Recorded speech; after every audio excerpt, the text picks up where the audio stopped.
కాంగ్రెస్ ప్రభుత్వ అబద్ధపు హామీలతో ప్రజలు విసిగిపోయారని మాజీ మంత్రి మల్లారెడ్డి విమర్శించారు. మేడ్చల్ జిల్లా ఎల్లంపేట మున్సిపాలిటీ పరిధిలోని లింగపూర్ బీఆర్ఎస్ అభ్యర్థుల తరపున అక్కడ ప్రచారం చేసిన మల్లారెడ్డి కాంగ్రెస్ పై విమర్శలు చేశారు. అసెంబ్లీ ఎన్నికల్లో ఇచ్చిన హామీల్ని ప్రభుత్వం అమలు చేయలేదని అన్నారు. ప్రజలందరూ కేసీఆర్ చేసిన అభివృద్ధిని గుర్తు చేసుకుంటున్నారని చెప్పారు. మున్సిపల్ ఎన్నికల్లో బీఆర్ఎస్ అభ్యర్థులు ఎక్కువ స్థానాల్లో విజయం సాధిస్తారని ధీమా వ్యక్తం చేశారు.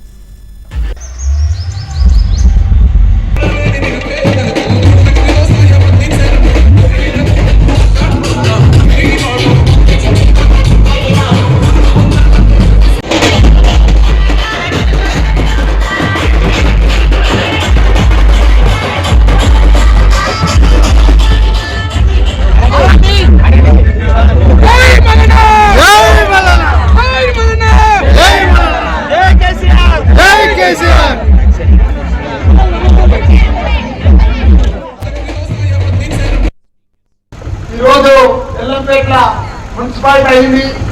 మున్సిపాలిటీలో మన అవినీత, మన ఆడబిడ్డ, మన ఊరు బిడ్డ అవినీత రామకృష్ణ గారిని నిలబెట్టాము.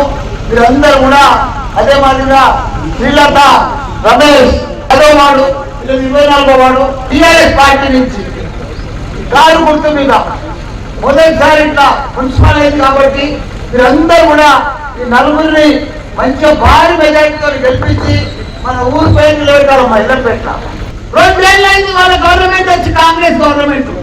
వాళ్ళ మొక్కలే ఇప్పటిదాకా వాళ్ళు మన ఊరు మొక్కము ఎల్లంపేట కానీ మేడ్చల్ కానీ చూసిన దాఖలా లేదు. ఎవరు వచ్చిందే లేదు ఇక్కడ దాకా. ఏ లీడర్ కూడా వచ్చింది లేదు. వాళ్ళు చేసింది కూడా ఏమి లేదు. మొత్తం తెలంగాణ రాష్ట్రాన్ని దివాళీగా మా కాంగ్రెస్ వచ్చింది. మన కేసీఆర్ 10 ఏళ్ళు భారతదేశంలోనే ఒక అద్భుతం సృష్టించిందమ్మా. తెలంగాణ